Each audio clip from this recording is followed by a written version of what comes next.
and this is one of the reasons that a lot of people said that we wanted everything at once. I'm glad that we have it now, but you know me, as an investigator, I want to look at the timeline of things more.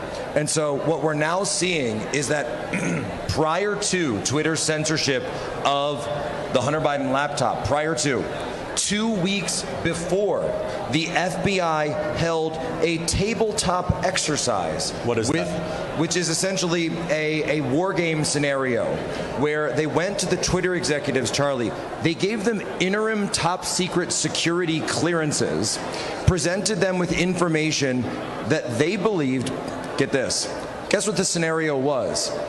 An imminent drop, all hypothetical, right? Just an exercise, an imminent drop of Hunter Biden files, which had been hacked by the Russian state, was coming out through, let's just pick someone at random, maybe Rudy Giuliani and Steve Bannon.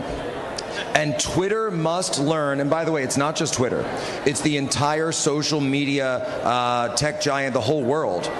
What will you do to, number one, and it's so pervasive and sinister, what will you do not only to stop the story, but to spread talking points throughout the mainstream media in order to diminish and diffuse the story?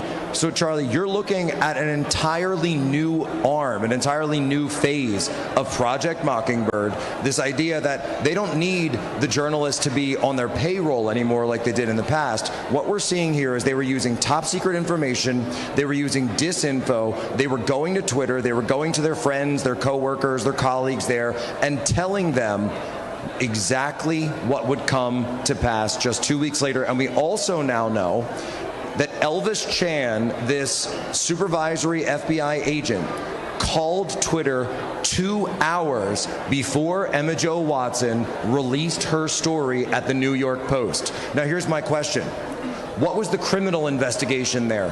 What was the counterintelligence investigation there? You need, if you're working, and I remember this from when I was behind the desk in the military in the IC, you need justification to legally take those actions as the government. They had none. They had none whatsoever. Yeah, but the government, I don't know if this is on, but more? Okay, we found it. There we go. When the government breaks the law, who holds them accountable? Well, it's we the people. It's we the people, and it's going to be the new Congress. And that kind of gets into the speaker situation that, I don't know if you saw, you and I were going viral yesterday for that clip with with Lauren and with Matt yesterday. And my eyebrows became a sort of meme on the internet. Is that right? Yeah, the whole thing. That being said, I was thinking of my pillows and the rejuvenating sleep the entire time, nothing else. But that's why it's so important that we get the right people in charge of the new Congress, the right people in charge of the committees, and also, Charlie, to go back to your theory of the red states, we need to see red states taking more action. Look what Missouri was able to do with one lawsuit, all the information that we have, and then more importantly, actionable information that we're getting from these investigations. Yeah, I mean, it is now a fact that these social media companies were owned and operated subsidiaries of the intel agencies. And it's amazing because you and I could say that. We probably could have said that for 2 years, yes, and it wouldn't have surprised us. But now we've got documents that you can walk into a courtroom, like Kari Lake's going to walk into a courtroom tomorrow with Harmeet Dillon and, I don't know if I'm breaking news here by saying this, Richard Barris, who's also going to be involved in, he did testify at the opening hearing, the preliminaries, that they are going to walk in because they have to prove, and this is a high bar, they have to prove actual malice in terms of those printers and the ink. So they have to prove malice, not just malfeasance. They have to prove malice. That was the count that went forward. Well, how are they going to do that? You're going to need a smoking gun.